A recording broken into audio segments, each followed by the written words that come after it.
अस्सलाम वालेकुम। कैसे हो सब लोग? उम्मीद है आप सब लोग खैरियत से होंगे। वो दिन आ चुका है जिस दिन का आप सबको इंतज़ार था। वो घड़ी आ चुकी है जिसके बारे में आप बारहा मुझसे सवाल पूछ रहे थे। वो घड़ी आ चुकी है जिसके बारे में आप मुझसे बारहा पूछते रहते थे।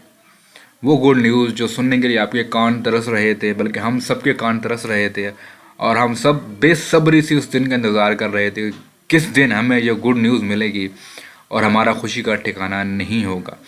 हाँ जी, जो वर्चुअल यूनिवर्सिटी का अगेंस्ट हमारा केस चल रहा था रिज़ल्ट को लेकर, असेसमेंट स्कीम को लेकर, उसका फैसला आ चुका है। लेकिन उससे पहले मैं आपके साथ कुछ टेक्निकल बातें करना चाहता हूँ एंड कुछ मैं थोड़ी सी हिस्ट्री आपको बताना चाहता हूँ कि बेसिकली हुआ क्या था और क्या कुछ हुआ था और ये रिज़ल्ट इतना डिले क्यों हुआ, और मतलब इतना फैसला आने में डिले क्यों हुआ। वर्चुअल यूनिवर्सिटी ने क्या कुछ किया इस केस के दौरान, बहुत सारी चीज़ें मैं आपके साथ ब्रीफ डिस्कस करूंगा। देखें, सबसे पहले हमने जो केस किया था वर्चुअल यूनिवर्सिटी पर, वो केस ये था कि इन्होंने बिना बताए असेसमेंट स्कीम चेंज करके 95% बच्चों को फेल कर दिया। ठीक है, वो बच्चे जो गुज़िश्ता एग्ज़ाम में 90+ नंबर ले रहे थे, 80+ नंबर ले रहे थे, उनको विदाउट एनी रीज़न उनको फेल कर दिया गया। मतलब एफ़ ग्रेड्स दिए गए, डी ग्रेड्स दिए गए, और बिना सोचे समझे मार्किंग की गई। असेसमेंट स्कीम इन्होंने नहीं बताई, अगर चेंज भी की तो वर्चुअल यूनिवर्सिटी ने असेसमेंट स्कीम को नहीं बताया, और इन्होंने मतलब जानबूझ के इस हार सिनेरियो किया। और उसके साथ साथ वर्चुअल यूनिवर्सिटी इस बात को ओन करने को तैयार नहीं थी कि हमसे बोंगी मारी गई है, हमने गलती की है, और जो रिज़ल्ट अपडेट या जो रिज़ल्ट अनाउंस किया है वो गलत अनाउंस किया है। वो लोग इस बात को तस्लीम करने से इनकार कर रहे थे ताकि जो हमारी यूनिवर्सिटी की रेपुटेशन है वो ख़राब मत हो। इस वजह से वो लोग इस चीज़ को डिक्लाइन कर रहे थे, डिसऑन कर रहे थे कि हमसे रिज़ल्ट अपडेट करने में या रिज़ल्ट अनाउंस करने में गलती हुई है। बेसिकली हम सबको पता है कि जो वर्चुअल यूनिवर्सिटी ने नया जो सिस्टम अपग्रेड किया है, अपडेशन दी है अपने सिस्टम में, सॉफ्टवेयर में, वो इनसे कंट्रोल नहीं हो रही। लास्ट सेमेस्टर में, पिछले 2-3 सेमेस्टर से हर एक स्टूडेंट्स के 2 या 3 सब्जेक्ट के लोग फेल कर देते थे, लेकिन वो चंद बच्चों के होते थे तो इतना बड़ा मसला नहीं होता था।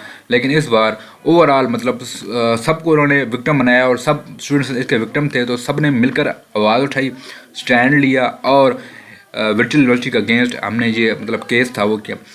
अब मैं आपको ये बता दूं कि ये जो विक्ट्री है या जो ये जो हमारे लिए मतलब मुबारक वाला समा है, इसका क्रेडिट किसी एक शख्स को नहीं जाता। आई रिपीट, किसी एक शख्स को इसका क्रेडिट नहीं जाता, बल्कि इसका क्रेडिट उन तमाम बच्चों को जाता है, उन तमाम स्टूडेंट्स को जाता है जिन्होंने कैंपेन चलाई, हमारा साथ दिया। चाहे वो कंपेन सोशल मीडिया पर थी, चाहे वो कंपेन फिजिकली थी, उन सब ने हमारा जिस साथ दिया, हमारे साथ स्टैंड किया, एक प्लेटफॉर्म पर जमा हुए। ये सारा का सारा उनकी काविशों का नतीजा है, उनकी मेहनत का नतीजा है।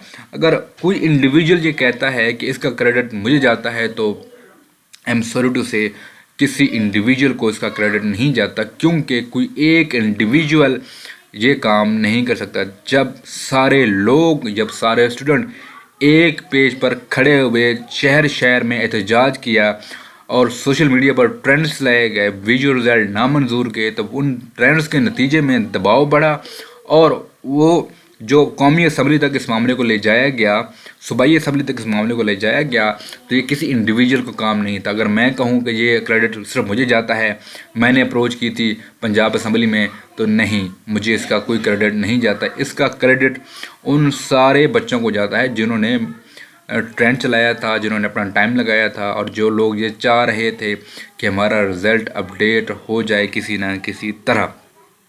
ठीक है, अब ये मामला इतना डिले क्यों हुआ, मतलब फैसला आने में इतनी देर क्यों लगी?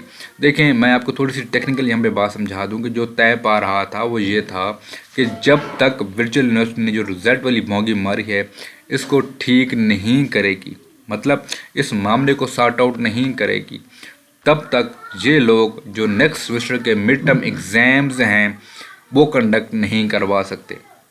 आई रिपीट, जब तक ये जो रिज़ल्ट वाली बोंगी थी इसको ठीक नहीं करते, इस मामले को सॉर्ट आउट नहीं करते, इस मामले को ख़त्म नहीं करते, तब तक वो जो नेक्स्ट सेमेस्टर के एग्ज़ाम हैं वो कंडक्ट नहीं करवा सकते। ये कोर्ट, बल्कि ये हमारी रिक्वायरमेंट थी। बल्कि तो क्या किया वर्चुअल यूनिवर्सिटी ने, इस मामले को सॉर्ट आउट करने की बजाय या इसका कोर्ट का डिसीजन आने की बजाय उन लोगों ने क्या किया, नेक्स्ट सेमेस्टर के मिड टर्म एग्ज़ाम के डेट शीट का जो पोर्टल था उसको लॉन्च कर दिया। उसको कह दिया बच्चों को कि आपका जो नेक्स्ट एग्ज़ाम की डेट शीट है आप वो बना लें। हमने फिर इनके खिलाफ एक पटिशन दायर की, इसको हमने चैलेंज किया कि जब तक जो एक्स पटिशन है उसका फैसला नहीं आता तो इन्होंने कैसे, मतलब नेक्स्ट सेमेस्टर के एग्ज़ाम हैं उनके लिए इन्होंने डेट शीट का पोर्टल लॉन्च कर दिया है। इवन के जो पिछले सेमेस्टर के रिज़ल्ट का मामला अभी तक वो अटका हुआ है और इन लोगों ने नेक्स्ट सेमेस्टर के जो पेपर हैं वो लोग लेना स्टार्ट कर दिए। तो उस पर मामला चला गया, फिर उस पर चीज़ें सॉर्ट आउट हुई, उस पर चीज़ें सॉर्ट आउट होने के बाद फिर जो एक्सपेक्टेशन थी उस पर मामला आ गए। तो तय ये हुआ कि जब तक ये जो रिज़ल्ट वाला मामला है ये सॉर्ट आउट नहीं होगा तब तक वर्चुअल यूनिवर्सिटी एग्ज़ाम कंडक्ट नहीं करवा सकती। जब तक जो रिज़ल्ट वाला इशू था वो सॉर्ट आउट नहीं होता, वर्चुअल यूनिवर्सिटी रिज़ल्ट कंडक्ट और एग्ज़ाम कंडक्ट नहीं करवा सकती। मींस जो अब जो करंट सेमेस्टर के मिड टर्म के एग्ज़ाम होने हैं ये तब तक नहीं होंगे जब तक आपका जो रिज़ल्ट है वो अपडेट या सॉर्ट आउट नहीं होगा। अब मामला यहाँ पर कुछ ऐसा है कि वर्चुअल यूनिवर्सिटी ने फिर राह फरार अख्तियार करने की कोशिश की कि उन्होंने किसी तरह कहा कि हम रिज़ल्ट अपडेट ना हो और इसको क्या कहते हैं मामले को खींच कर चले जाएं। लेकिन जज साहब ने यहाँ पर एक शफ़क़त की स्टूडेंट्स पर, और वो शफ़क़त क्या थी कि उन्होंने कहा कि जो कल जुमा है, आप सबको पता होगा बड़े बड़े फैसले जुम्मे वाले दिन होते हैं। कल जुम्मे वाले दिन का टाइम दिया है वर्चुअल यूनिवर्सिटी को जज साहब ने कि कल जुम्मे वाले दिन तक आपका जो रिज़ल्ट का इशू है इसको सॉर्ट आउट कर लें। इसको सॉर्ट आउट करने के साथ साथ आप मुझे इसकी जो रिपोर्ट है वो भी दें, और क्या कहते हैं जो आपका मिड टर्म एग्ज़ाम है वो नेक्स्ट मंडे से स्टार्ट करें। ठीक है, तो कल इंशाल्लाह जुम्मे वाले दिन तक आपका जो रिज़ल्ट का मामला है वो इंशाल्लाह सॉर्ट आउट हो जाएगा, और जिनके ग्रेड सी थे उनके अपग्रेड होंगे, जिनके डी थे उनके भी अपग्रेड होंगे, जिनके एफ़ थे उनके ग्रेड्स भी अपग्रेड होंगे। रिपीट के किसी एक बंदे को इसका क्रेडिट नहीं जाता, और जो यूट्यूबर बच्चों के अंदर, स्टूडेंट्स के अंदर एक गलत फहमी फैला रहे थे कि रिज़ल्ट अपडेट नहीं होगा, उनसे मेरी गुजारिश है कि आप लोग अगर कुछ अच्छा नहीं कर सकते तो कुछ बुरा भी मत करें, और स्टूडेंट्स को डिसअपॉइंट करने से बेहतर है आप अपना मुँह। तो होप सो आपको मेरी सारी बातें ये अपडेट अच्छी लगी होगी। किसी को कोई क्वेश्चन है, कुछ वीडियो नीचे कमेंट कर दें। और हाँ, अगर किसी ने कोई मिड टर्म की प्रिपरेशन क्लासेस चल रही हैं, अगर वो किसी ने लेनी है तो हमारे फेसबुक पेज का लिंक आपको नीचे मिल जाएगा डिस्क्रिप्शन में, वहाँ भी आप उसमें एनरोल हो सकते हैं। मिलते हैं नेक्स्ट वीडियो में, तब तक के लिए अल्लाह हाफिज़।